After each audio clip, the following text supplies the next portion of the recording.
বাংলাদেশে বন্যার পানি কমতে শুরু করায় বন্যা কবলিত এলাকায় স্পষ্ট হয়ে উঠছে এর ক্ষতচিহ্ন। ক্ষতিগ্রস্ত হয়েছে অবকাঠামো, বাড়িঘর, কৃষি ও মৎস্য খাত।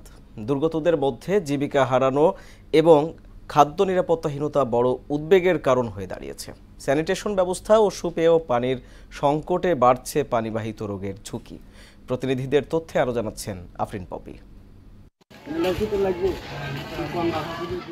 ফেনীতে বন্যা কবলিত নিম্নাঞ্চল ও নদী তীরবর্তী এলাকার পানি কমার সঙ্গে সঙ্গে স্পষ্ট হয়ে উঠেছে ক্ষতচিহ্ন। বন্যায় ৫০০ কিলোমিটার সড়কের ক্ষতি হয়েছে। এতে মারাত্মক দুর্ভোগে স্থানীয়রা।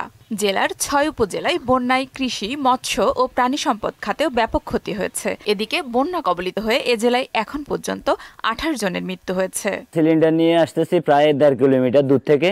রাস্তার অবস্থা খারাপ, একটা রুগীও নেওয়ার সুবিধা নাই। এই রাস্তাটা মেরামত করার জন্য, বাঁধিয়ে দেওয়ার জন্য আমরা সরকারের কাছে আবেদন জানাই। নদীর রক্ষা বাঁধ যদি আমরা এখন মেরামত করতে না পারি, তাহলে কিন্তু বৃষ্টি হলে একটু পানি বাড়লে কিন্তু আবার পানি উঠে যাবে। মৃতদেহ পাওয়ার যে তথ্য, সেটি হচ্ছে ২৩টি। পরিবারগুলোর প্রতি আমি সমবেদনাও জানাচ্ছি, তাদের পাশে আমরা আছি। নোয়াখালীর ৮ উপজেলা ও ৭ পৌরসভার বন্যা পরিস্থিতি ধীরে ধীরে উন্নতি হচ্ছে। উঁচু এলাকা থেকে পানি নামতে শুরু করলেও নিচু এলাকার কয়েক লাখ মানুষ এখনো পানিবন্দী। পানি নামার সাথে সাথেই ফুটে উঠেছে ক্ষতির চিহ্ন। এদিকে জেলায় প্রতিদিনই বাড়ছে ডায়রিয়া ও সাপে কাটা রোগীর সংখ্যা। কিছু পানি কমছে, আর বাকি যে পানিগুলো এগুলো স্লো নামতেছে। অনেক ছেলে মেয়ে এখানে আক্রান্ত হয়েছে, ডায়রিয়া আক্রান্ত হয়েছে। সোনামণি স্বাস্থ্য কমপ্লেক্সে এখানে ভর্তি আছে। কুমিল্লায় বন্যা পরিস্থিতির উন্নতি হয় লাকসাম, মনোহরগঞ্জ, ১৪ গ্রাম ও বরুড়ার উঁচু এলাকার আশ্রয় কেন্দ্রগুলো থেকে ফিরতে শুরু করেছে মানুষ। এছাড়া গোমতী তীরবর্তী উপজেলা বুড়িচং, ব্রাহ্মণপাড়া, দেবিদ্বার ও মুরাদনগরে বন্যা পরিস্থিতির উন্নতি হয়েছে।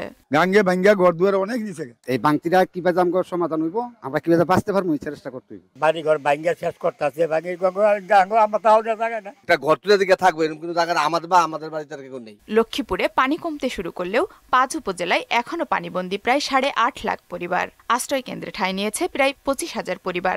নিম্নাঞ্চল প্লাবিত থাকায় বিশুদ্ধ পানি, খাবার ও বাসস্থান সংকটে চরম দুর্ভোগে দিন কাটাচ্ছেন বন্যার্তরা। বাড়িতে বন্যা পানি, আমার ২ রুম ডুবে গেছে। এই ঘরে এতটুকু পানি সব ডুবে গেছে। হালকা পরিষ্কার করে দিলে আর কি পানিটা তাড়াতাড়ি নামে যেত, আমরা বাড়ির মধ্যে ঠিক মতন থাকতে পারতাম। বন্যায় এ পর্যন্ত চট্টগ্রামে ৬ জনের মৃত্যু হয়েছে। দুর্গত এলাকায় বিশুদ্ধ পানি ও খাবার সংকট দেখা দিয়েছে।